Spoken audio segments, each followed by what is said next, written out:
Foi.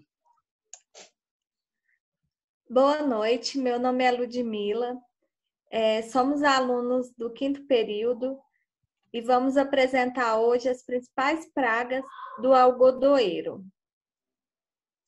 Pode passar, por favor.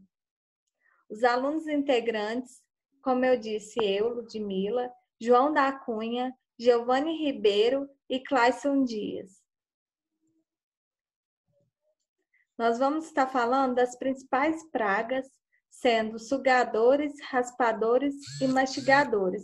Eu vou dar início agora falando do pulgão. O pulgão, que tem como nome científico Alpsigocipe, ele é um inseto de tamanho pequeno, medindo cerca de 1,3 milímetro de comprimento e de coloração variável. Pode passar, por favor. Como eu vinha dizendo, eles vivem entre brotos e folhas novas, sugando sua seiva. As infestações ocorrem geralmente dos 30 aos 70 dias da idade da planta. E para controle, existe tipos de controle, a gente utiliza do controle químico, com o uso de inseticidas sistêmicos no tratamento de semente e pulverização de inseticidas de ação de contato ou sistêmica. A gente colocou no slide alguns que são utilizados. Pode passar, por favor, Cláudio. E a gente também colocou como método de controle o controle biológico. Utiliza geralmente joaninhas, tesourinha e a mosca predadora. Também existe várias espécies de aranhas que foram observadas como predadoras mais abundantes do pulgão. E também tem um outro controle que ajuda bastante, que é o controle climático, porque durante as chuvas reduzem bastante o seu nível populacional. Pode passar, por favor. Bem, então eu sou o aluno Clayson, cursando agronomia no quinto período. Desejo a todos uma boa noite. Eu vou falar um pouco, bem rapidamente, sobre moscas brancas e bicudo no algodoeiro, de um modo mais breve para não tomar tanto tempo do pessoal.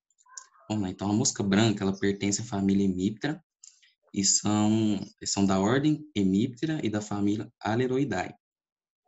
E já foram registradas nas moscas brancas 1.550 espécies.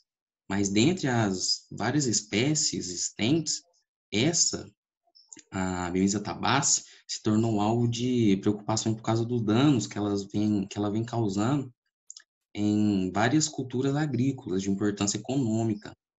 Dentre elas, que é o foco do nosso trabalho, é o algodão.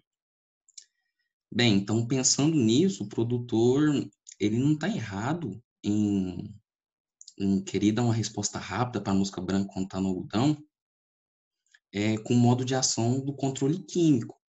Afinal, o dano decorrente da mosca branca é grande. Então, o produtor está pensando em dinheiro, em economia, então, normalmente o produtor já entra com controle químico.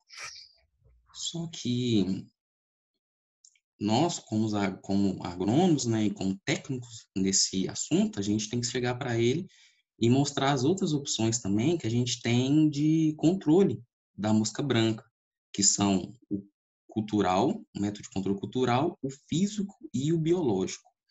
Então, a mosca branca, falando um pouco mais dela, ela causa um dano direto na lavoura pela sucção da seiva e também um dano indireto, que é pela transmissão de vírus.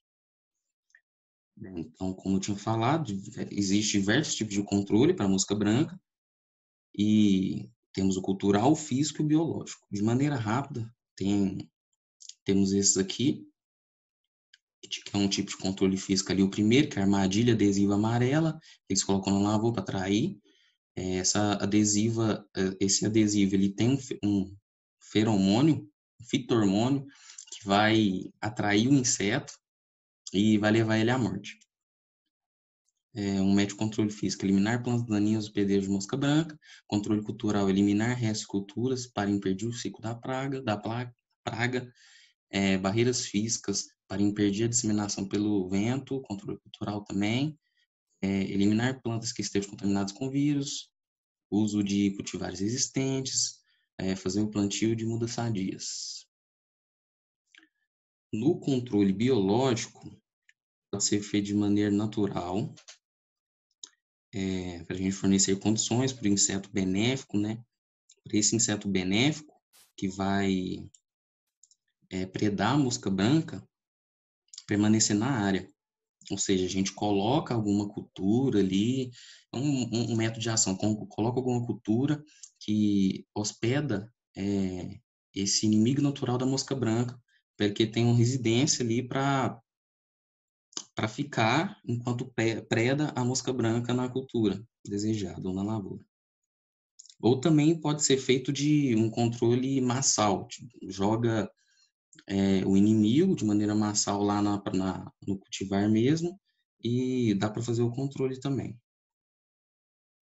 Existe uma variedade muito grande de inimigos naturais da mosca branca, que inclui predadores, parasitoides e alguns fungos entomopatogênicos.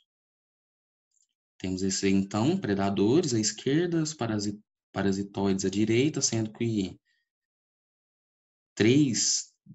essas três famílias da direita são as principais. Bem, tem esse tipo de controle biológico também, que são por fungos entomopatogênicos. E esse funguinho especial da direita aqui, ele tem um produto formalizado que é um inseticida microbiológico. Esse inseticida, ele pode combater a mosca branca em qualquer cultivar. Qualquer tipo de lavoura, a gente pode aplicar esse inseticida microbiológico, que ele vai combater a mosca branca. O Boveril, WPPL63, é o que está aí. Controle químico, eu fui buscar lá no site fui buscar no registro, né, do Ministério da Agricultura para a mosca branca no algodoeiro. E eu achei esses aqui, são os principais, né? São 5 tipos de controle químico para a mosca branca. Porém, vale ressaltar que o controle químico com inseticidas deve ser realizado levando em conta a rotação de inseticidas, com modo de ações distintos.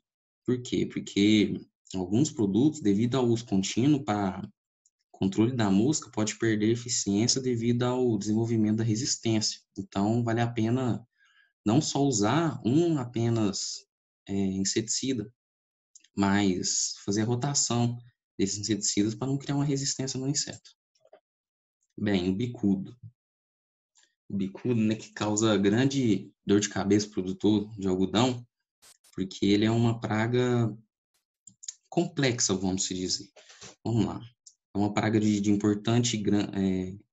grande importância econômica devido à sua rápida capacidade reprodutiva e de destruição.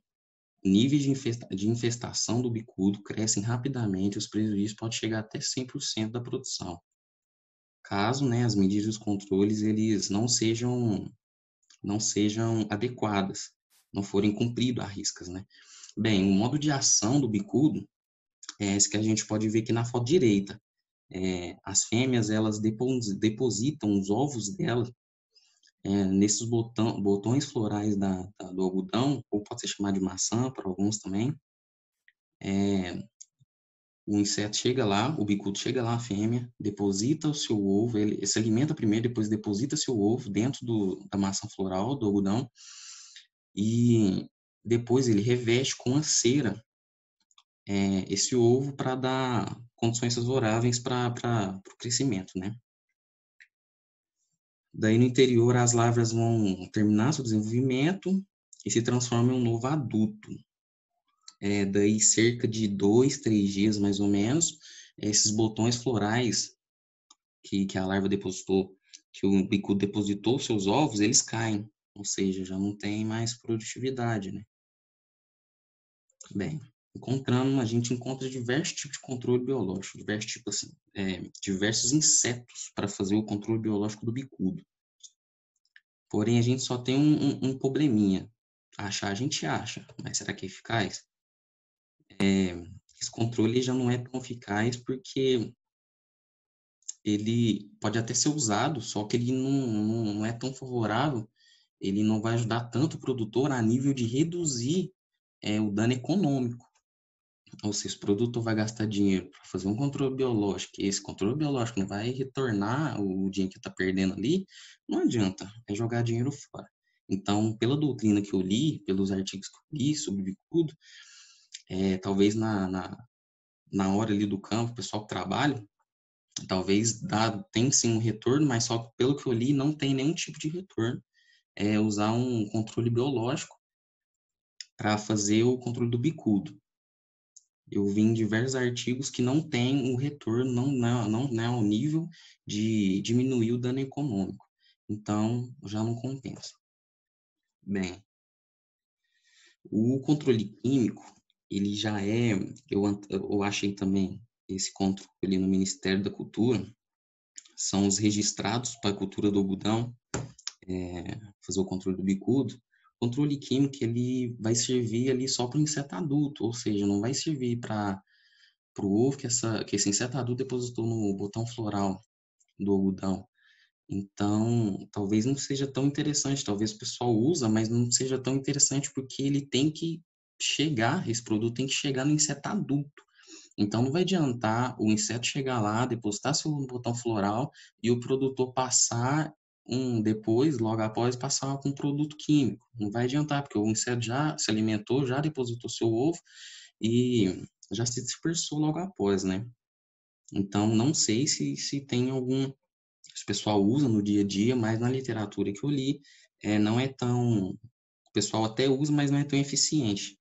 Tem que ver, na literatura traz que eles usam esse controle químico consorciado com outros tipos de controle, aí sim é eficaz. Agora, só o controle químico talvez não seja tão benéfico para a lavoura.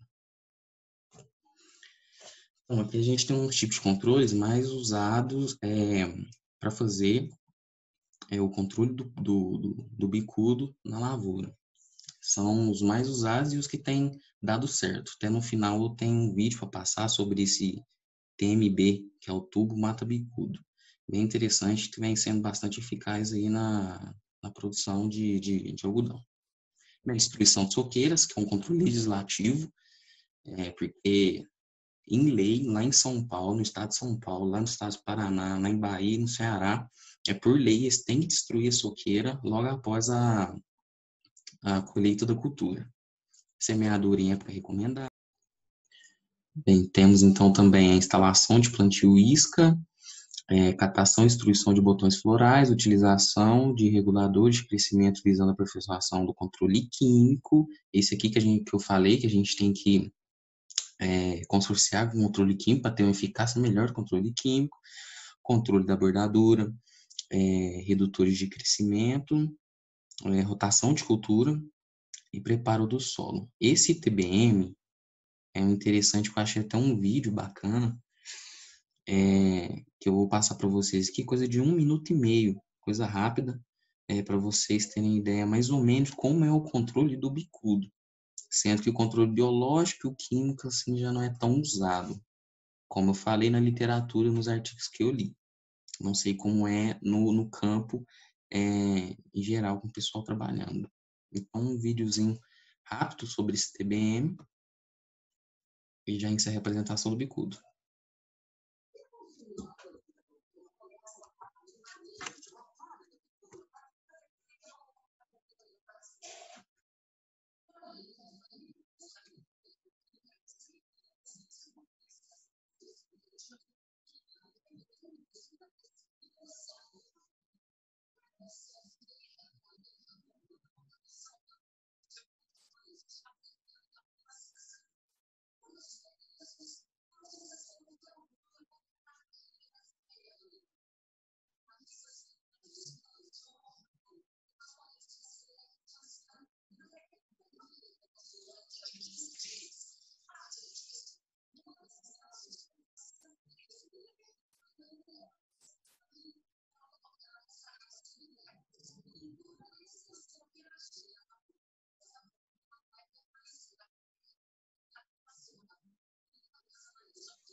Bem, então temos também um método alternativo de controle, que seria, como faz apologia essa lâmpada que está aí acesa, a luz no fim do túnel, talvez, para o produtor. Então, a Embrapa Algodão, ela desenvolveu um inseticida à base de caulin. Caulin nada mais é um pó de rocha, que após a pulverização, dá para ver bem na imagem, está bem explícito na imagem, que após a pulverização desse produto, a planta fica tingida de branco, e ela se torna irreconhecível para o bicudo. Então, o objetivo desse produto é cobrir a colheita para que ela venha causar uma confusão no bicudo, e ele já não não apresentação mal de ação, né? Não atingir aquela lavoura. Boa noite. Me chamo Giovanni, sou aluno do 5º período também de agronomia. Agora vou estar falando sobre o ácaro rajado. Muda para mim, por favor, Cláudio. O ácaro rajado, vou falar um pouco das suas características. Ele possui coloração de verde amarela a verde escura, com manchas no dorso e no corpo. O seu adulto possui tamanho de 0,6 milímetros a 1 milímetro. Essa espécie tem uma característica que é a produção de teia, então isso ajuda na identificação de tipo de ácaro que é. E essa teia nada mais é que um método de proteção do próprio ácaro rajado. E o ácaro rajado é considerado uma praga primária em diversas culturas. Seus sintomas nas plantas, inicialmente, é o amarelecimento das folhas, na face oposta da colônia. E durante a sequência do amarelecimento das folhas, aparece necroses, que causa perfuração nas folhas e com infestação muito alta, ocasionam a desfolha precoce, afetando a produtividade. Porque se a planta não tiver folha, ela não realiza fotossíntese e não tem como ela chegar no seu teto produtivo que aquela cultivar vai estar demonstrando. Muda para mim, Cláudio, por favor.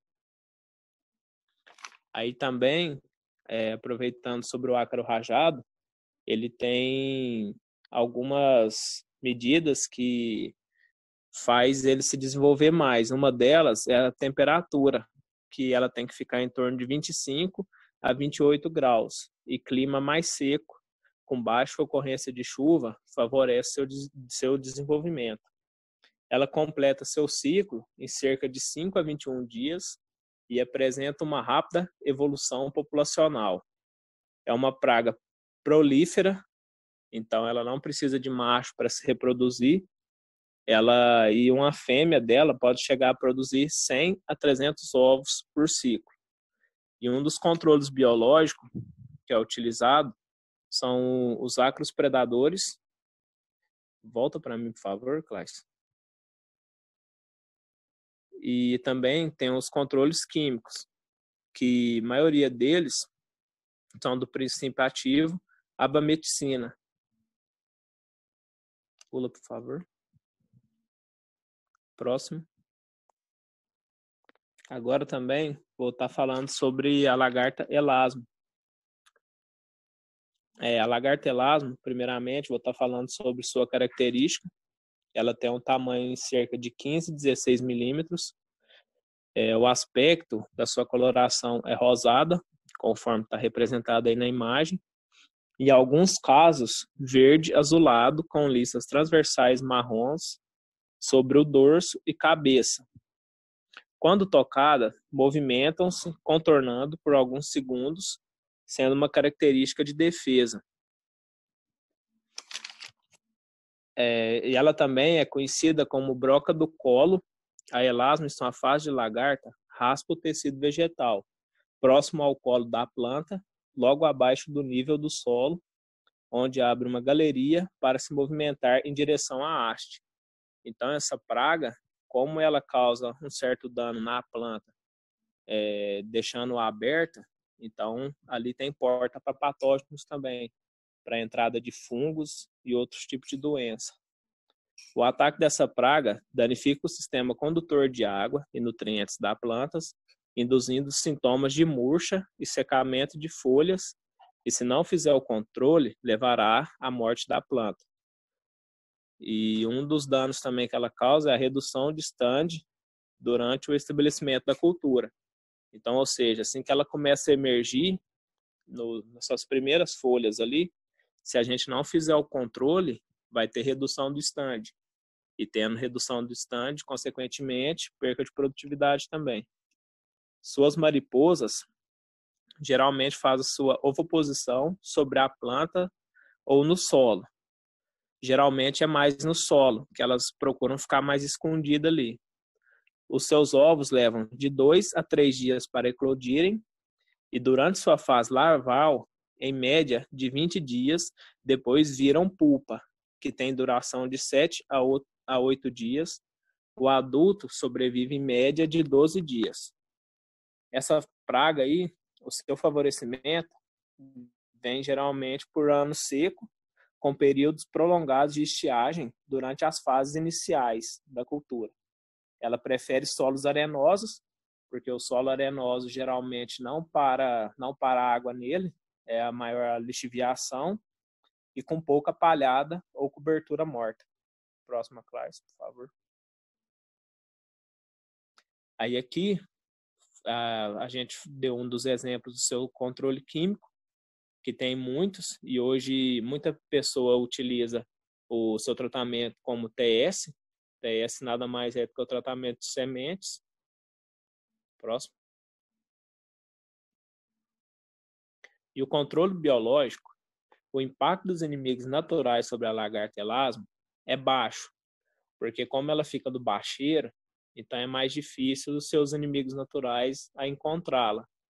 Entretanto, vários parasitoides, vírus e os fungos Aspergillus flavus e a Beauveria baciana são relacionados como inimigos naturais do elasmo. E conforme vocês podem reparar, o Claes deu um exemplo lá nos slides anteriores sobre a mosca branca, a Beauveria também é utilizada no controle da lagarta elasmo.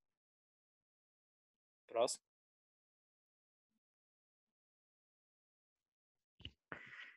Boa noite, meu nome é João. Continuando, estarei apresentando as duas últimas principais pragas do algodoeiro. Então, aqui temos a Spodoptera frugiperda. Ela é a famosa lagarta do cartucho, ou conhecida como a lagarta militar. Ela é mais uma praga do algodão, que ataca preferencialmente o cartucho. Primeiramente, ela raspa as folhas e logo após se aloja no cartucho. E assim traz a destruição, causando danos que se acentuam em períodos de seca, principalmente na fase próxima ao florescimento da planta. Ela também pode ser encontrada atacando plântulas, porém pode ser semelhante ao da lagarta rosca, perfurando a base da planta, atingindo o ponto de crescimento e provocando o sintoma de coração morto. Pode passar, Cláudio. Então, aqui temos o controle químico, que pode ser controlado através também de tratamento de sementes e para o controle nas fases iniciais, né, da cultura, e a aplicação de inseticidas que controlam bem a praga quando as condições de suprimento de água são satisfatórias. E se a cultura estiver em condições de déficit hídrico, os tratamentos devem ser suplementados com pulverizações direcionadas para a região do cartucho. Então, conforme está mostrando no slide, aqui temos alguns produtos de algumas empresas que são utilizados como controle químico para combater a lagarta do cartucho. Pode passar, Clarice. Também temos o controle biológico, a tesourinha como predador, e os parasitoides, o inseto Telenomus remus e o inseto Trichograma, e também como um vírus. Ela pode ser combatida também por um vírus, como o baculovírus. Pode passar. E temos a Helicoverpa armigera. É outro tipo de lagarta, que é uma das principais pragas polífagas das culturas do mundo, né? E é exótica para o Brasil. Ela ataca diversas culturas, mas aqui no Brasil ataca principalmente a soja, o milho e o algodão. Seus danos atingem na parte aérea da planta, como as flores, folhas, as gemas, o fruto, estruturas reprodutivas e os pontos de crescimento. Em estágios imaturos, alimentam em todos os estágios de desenvolvimento da planta, danificando todas as estruturas. E as larvas acabam atacando a parte de ramos, flores e as cápsulas das sementes. Pode passar. E como controle,